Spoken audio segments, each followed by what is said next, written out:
Hi, this is Peter Friedrich, and today we are speaking with Professor Ashok Swain from Uppsala University in Sweden, where he specializes in peace and conflict research. And we're talking about the outcome of India's general election, which was just announced today. So, Professor Swain, how do you feel about today's results? It's the result which was probably expected, those who have been watching and the Indian politics for some time, or particularly the electoral process, that the government which was in power under Narendra Modi, it was supposed to come back. But the surprise part of it is that the way or the number of seats it has able to win, and the areas which was not, I mean, there have been opposition parties, particularly in Uttar Pradesh, where they're supposed to come together and supposed to pose a bigger challenge. They have not been able to do so, and or at least other North Indian states where Congress came back to power in the last few months, they have not also able to do well in those states. So I think that's why it's a surprising result to some extent. So it is surprising, and indeed, this time around, 5 years after the last election, the BJP has had a resounding victory, a landslide, even compared to its decisive victory in 2014. So the BJP, it's once again riding this Modi wave to victory, and it's secured another 5 years in power in India. What are you doing today? Are you singing the songs of Modi? You see, the thing we need to be very clear about, it's not a victory of BJP. It's a victory of Modi and Modi's politics. Of course, BJP, Modi, they go together to some extent, but what has happened, BJP used to be a cadre-based party. BJP used to be an organization which was running in a way that, it's a political organizations, memberships, and all these things. But after Modi came to power in the last 5 years, this has been turned into a personality cult. So BJP is now one-man party.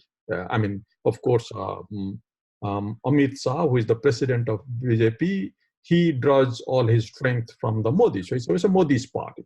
So I think in that sense, it's a Modi's win. But the question is, the BJP was also leading a government before in the late 90s to 2004 under Vajpayee. But then this is a new BJP government. So I think we need to be very clear about this. And what has happened from 2014, the BJP or the Modi government is being, it has its own majority or way of, it doesn't need to depend on the other parties. So I think that has changed the dynamics. And the issue is that singing songs, I will never able to sing the songs for Modi. The reason is because Modi's record is extremely divisive, highly politically explosive, and a country like India, a country which is such a diverse country with a culture, I don't think the Modi is the right kind of leader for taking the country as a country. So in that context, if Modi is not the right kind of leader, and as you say, that there's been this personality cult that's developed around him to the point that, in your words, it's become a one-man party, a one-man rule in India. Well, India is known as the world's biggest democracy. And a lot of people are trumpeting that today, as they oftentimes do after these elections in India. Wasn't this a victory for democracy? Doesn't Modi have the people's mandate? I think we are confusing election with democracy. What is democracy? The democracy is where the voices of the people to be heard, not anyone's voice to be suppressed to some extent. I mean, it's protecting the human rights, protecting the minority rights. It's a society which respects others. These are a larger view of democracy, but we are looking at it on a very small, peculiar electoral terms. But I think we need to realize that a segmented country like India, where it has a majority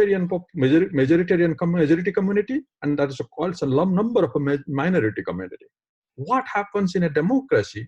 The minorities, when they organize themselves to protect their minority rights, the democracy doesn't get that much of threat. I think democracy thrives somehow because the minorities are protecting their rights. But what happens in a democracy, or a particularly segmented democracy like in India, where the majority community organize itself as an ethnic community to dominate on other minorities, because it will have the advantage of electoral majority. And that's what is happening.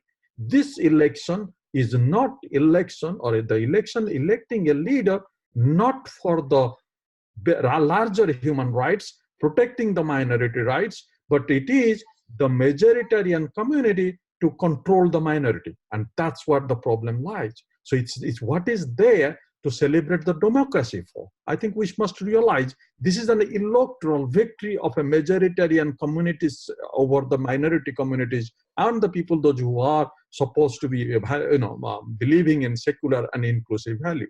So that's what it is. So it sounds like you view this as an electoral victory for a majoritarian community, which is going to use its victory to dominate the minorities and is going to coalesce around an ethnic religious identity in order to do that. Now, as we look at this election and in context of what you've just said, is India truly preserving democratic rights? Is democracy then about something that's broader and deeper than just holding an election? Is it about something that's more than just voting, having pushing a button for a candidate once every few years? Is it something more societal? I think India used to, of course, you see, for a country, in a developing country, particularly in the second half of the 20th century, it was important for the smooth transfer of powers. So election was a key issue, and India had been quite successful among the developing countries, regular elections taking place and smooth transition of power had taken place. But at the same time, it has a huge issues which were not being challenged or not being addressed in that sense. And those issues, to address it, it was a gradually getting more Indian institutions. You need the key institutions, the Supreme Court,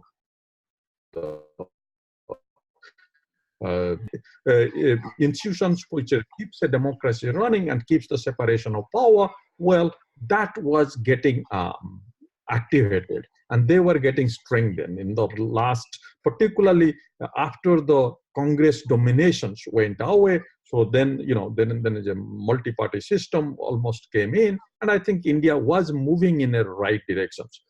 In certain cases, there were issues as well. But I think in certain or the larger areas of democratic development, India was moving smoothly towards the right direction. But what has happened since the last 5 years, and it will be much worse now after the Modi comes back to the power.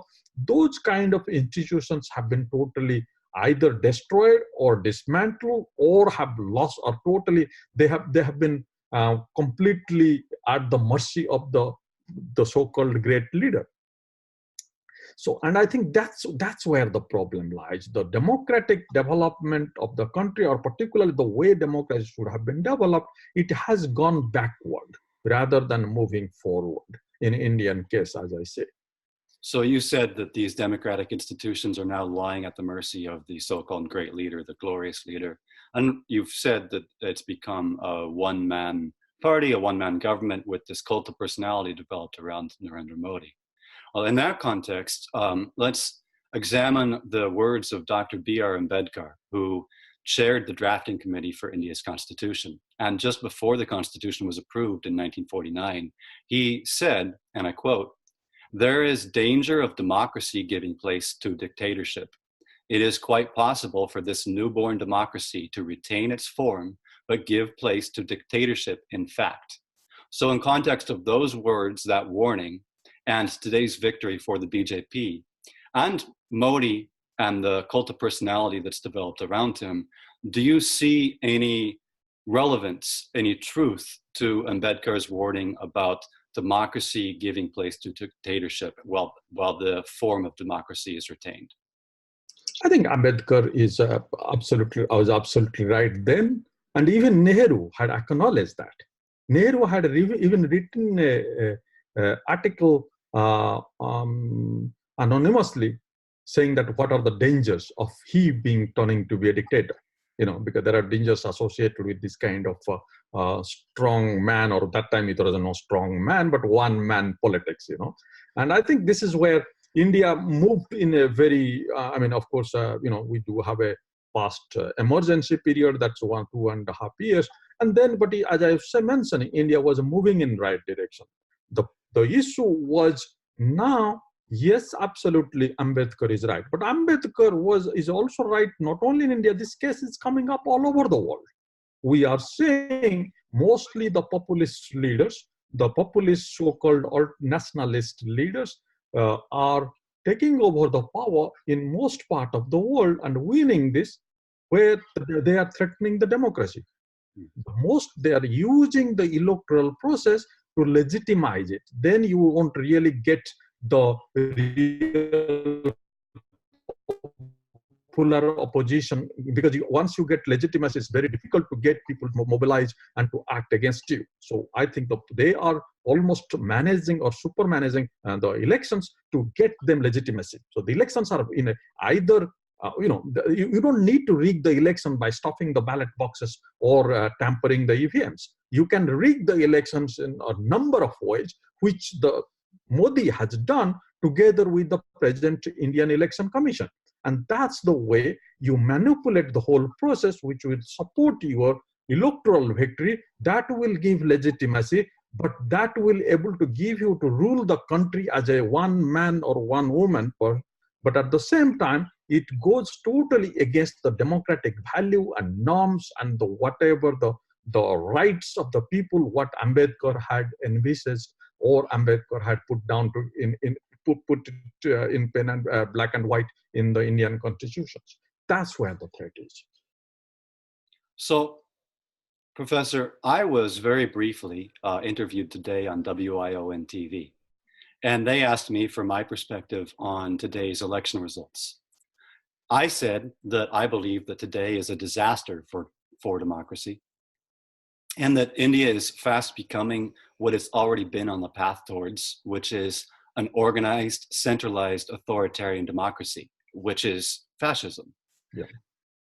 After 5 years of BJP rule already, what kind of evidence do you see, if any, that there has been growth of fascism in India under BJP? I mean, you see the way the fascists are, as I said, they usually go against the democracy. They usually look for a particular sections of the society to suppress. Then a particular sections of the society is supposed to be the better than the others. These are the way things have been done. The Muslims are being reduced to not only second-class citizen but third-class citizen. Not only Muslims, Dalits, minorities, they do have a huge problem now in this given circumstances. It's an upper caste Hindu, those who are actually virtually controlling the whole the political process and economic process. I think you must realize, even the last 70 plus years of Indian democracy, the Muslims, in spite of all these debates that there has been a minority appeasement by Congress, as you might have heard that kind of concept, that the Congress is giving special care to the minorities, which is absolutely nonsense, because the minorities have not been economically at all getting their share, what they are supposed to get their share. They're, in many ways they have been taken out. But what was happening before, that the minority, particularly Muslims and other minorities, they had some kind of say in the political decision making, in the political life.